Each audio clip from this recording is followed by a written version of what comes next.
If you're having coffee with me, I'd be glad you dropped by and ask, have I been wishing you Happy New Year every time we met? Sometimes I can't keep track of the people I have yet to say compliments of the new season too. So I just say it to everyone. Balance me real quick. When do you stop wishing people Happy New Year? There has to be a point when it's awkward, right? You definitely can't say Happy New Year on the 14th of February.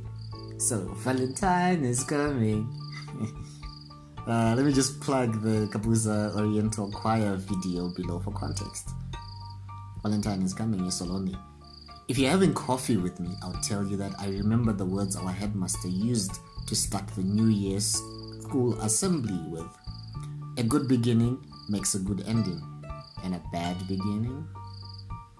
It was supposed to be a motivational maxim to get us to hit the ground running, make the most of the year, set the pace, set the success that will come at the end of the year, especially if you win examination class. It's similar to how each year beginning we make all sorts of resolutions to do more, to be better, to lose weight or gain it, to read more books. Sometimes we win some, sometimes we just pile up unnecessary pressure on ourselves. I joke that my resolution is to not make a resolution and how I instantly break that resolution just by making it. It's like a paradox of success. For example, if you set out to fail and succeed to fail, didn't you succeed yet fail at the same time? How's your head holding up? Would you like a refill? If you're having coffee with me, I would ask you if you remember the debacle with the henceforth all citizens are required to have e-passports. I told you about over coffee with e-thingies. Well, the government has made a U-turn on aspects of that announcement. They've scraped the $20 application fee, which was supposed to be paid only at CBZ Bank, and valid ordinary passports will still be valid till the expiry date and not December 2023 as previously announced. They didn't give any explanations as to why they have repealed their meticulous plans. You can't say one thing today and later say, that thing we told you? Yeah, forget about it. The government doesn't seem to owe us any explanations, only statutory instruments. Another interesting example, the Zimbabwe Energy Regulation Authority, ZERA, has gazetted new prices for fuel.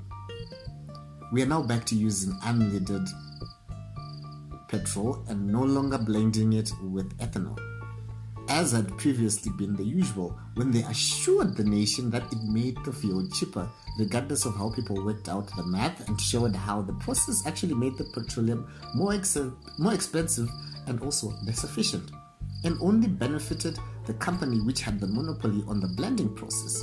Anyway, blending is out, and of course, no explanation issued. If you're having coffee with me, I'll tell you how the increase in prices of goods and services in terms of the Zimbabwean dollar versus prices staying the same in USD is also an indicator of how a new year may have started, but the economic blues are carrying on. I noticed an interesting development where some shops and businesses are now offering a discount when you settle your bill using hard cash, USD. It's a creative route of circumventing the official interbank auction determined rate of the USD that businesses are gazetted to transact in.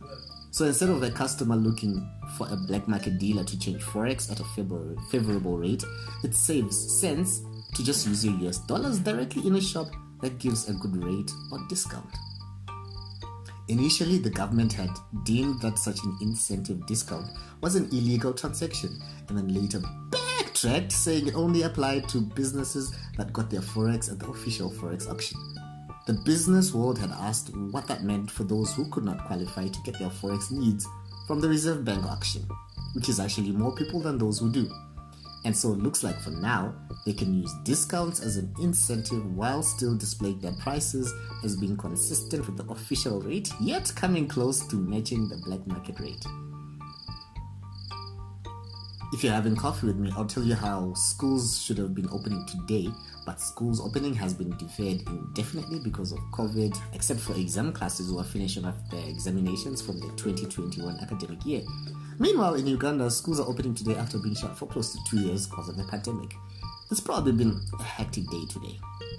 Each year I start the year thinking, this is it. This is my year. Like I said, the year before that, and the year before that, and the year before that, and the year before that, and yeah.